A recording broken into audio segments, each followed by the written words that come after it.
కిషన్ రెడ్డి గారు మాత్రం తెలంగాణకి ఇవ్వరు. కేవలము కిషన్ రెడ్డి గారు అడ్డుపడడం వల్లనే తెలంగాణకు తీరని అన్యాయం జరుగుతుంది. కిషన్ రెడ్డి గారికి చిత్తశుద్ధి ఉంటే అన్ని వివరాలు ఇచ్చినాం, అధికారులు కూడా కలిసి వచ్చిండ్రు. మళ్ళీ కావాలంటే నేనే స్వయంగా వచ్చి ప్రధానమంత్రి గారికి ఇచ్చిన వివరాలు అన్నిటిని కూడా డీటెయిల్ ప్రాజెక్టు రిపోర్ట్తో సహా నేను కిషన్ రెడ్డి గారికి ఇస్తా. ఎప్పటిలోగా తెలంగాణకి ఇవన్నీ అనుమతులు తెస్తాడో కిషన్ రెడ్డి గారు తెలంగాణ ప్రజలకు జవాబు చెప్పాలి. జవాబు చెప్పకుండా మేము బెదిరించి బతుకుతామంటే అది కుదరదు. బలహీన వర్గాల కోసం మేము చేస్తున్న ప్రయత్నం, ఎస్సీ ఉపకులాలకు సంబంధించిన విషయంలో మేము చేస్తున్న ప్రయత్నాన్ని మీకు అభినందించడం ఇష్టం లేకపోవచ్చు. ఒక్కరోజన్నా కిషన్ రెడ్డి గారు, కేసీఆర్, హరీష్, కేటీఆర్ కులగణనలో పాల్గొనలేదు. కిషన్ రెడ్డి గారు డిమాండ్ చేసిండా అండి? బీఆర్ఎస్ను ఓడిస్తామని ప్రగల్భాలు పలుకుతున్న కిషన్ రెడ్డి గారు కులగణనలో కేసీఆర్, కేటీఆర్, హరీష్ను పాల్గొనమన్న డిమాండ్ మీరు ఎందుకు చేయలేదు? వాళ్ళు మొదటి రోజు చెప్తారు, రెండో రోజు నువ్వు చెప్తావు. మీ ఇద్దరు పిఆర్ఓలు ఒక్కరే కదా. ఇప్పుడు కూడా ఈరోజు 28 తారీఖు, ఇంకా 12 గంటల వరకు టైం ఉంది. కిషన్ రెడ్డి గారు విజ్ఞప్తి చేయాలి కదా కేసీఆర్కు, కులగణనలో చేరండి, కులగణనలో చేరడం ద్వారా మనం బలహీన వర్గాలకు అండగా నిలబడతామని ఎందుకు చెప్తలేడు కిషన్ రెడ్డి గారు? ఎందుకు డిమాండ్ చేస్తలేరు? బండి సంజయ్ గారు ఎందుకు డిమాండ్ చేస్తలేరు? అంటే వాళ్ళని డిమాండ్ చేయరా? కేవలం కాంగ్రెస్ పార్టీని చేసిన వాళ్ళనే తిడతారా మీరు?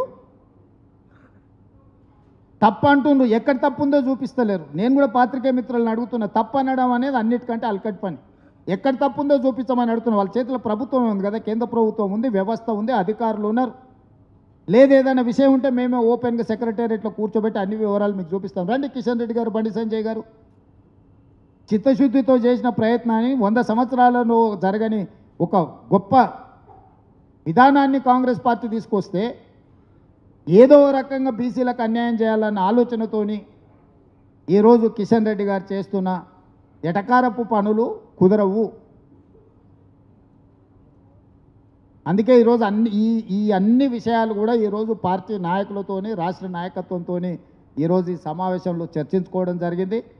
రాబోయే రోజుల్లో గ్రామాన ఈ విషయాలన్నిటిని కూడా ప్రజలకు తెలియజెప్తాం. బీజేపీ బీఆర్ఎస్ చీకటి ఒప్పందంలో భాగంగా ఏ విధంగా ఈరోజు వాళ్ళు తెలంగాణకు అన్యాయం చేస్తుండో కూడా ప్రజలకు వివరించే కార్యాచరణను తీసుకుంటాం. తొందరలోనే గ్రామ స్థాయి నుంచి రాష్ట్ర స్థాయి వరకు పార్టీ నిర్మాణాన్ని చేపడతాం. గ్రామాధ్యక్షుల నుంచి రాష్ట్ర వర్కింగ్ ప్రెసిడెంట్ల వరకు పార్టీకి సంబంధించిన వాటి మీద చర్చ జరిగింది. పిసిసి ప్రెసిడెంట్, ఏఐసిసి ఇన్ఛార్జ్ గారు అందరి నుంచి సమాచారం తీసుకొని పార్టీ నిర్మాణంలో కూడా క్రియాశీలకంగా పార్టీ ముందుకు వెళ్తుంది. ప్రభుత్వం అమలు చేస్తున్న అభివృద్ధి సంక్షేమ పథకాలను ప్రభుత్వం ముందుకు తీసుకెళ్తుంది. కార్యకర్తలు ప్రజల దగ్గరికి తీసుకెళ్లడం జరుగుతుంది.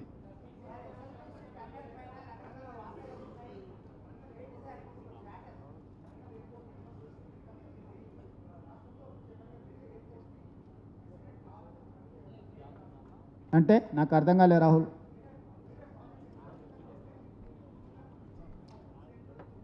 దాన్ని పూచికత్తుకి ఎందుకు చూపిస్తాం? అది నేనే పోయి పర్సనల్గా రామ్మోహన్ నాయుడుని కలిసి వరంగల్కి ఎయిర్పోర్ట్ కావాలని ప్రతిపాదన చేసిందే నేను కదా.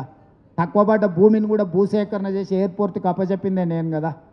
వరంగల్కి ఔటర్ రింగ్ రోడ్డు, వరంగల్కి ఎయిర్పోర్టు ఇచ్చిందే నేనే, భూమి ఇచ్చిందే నేనే, భూసేకరణను క్లియర్ చేసిందే నేనే.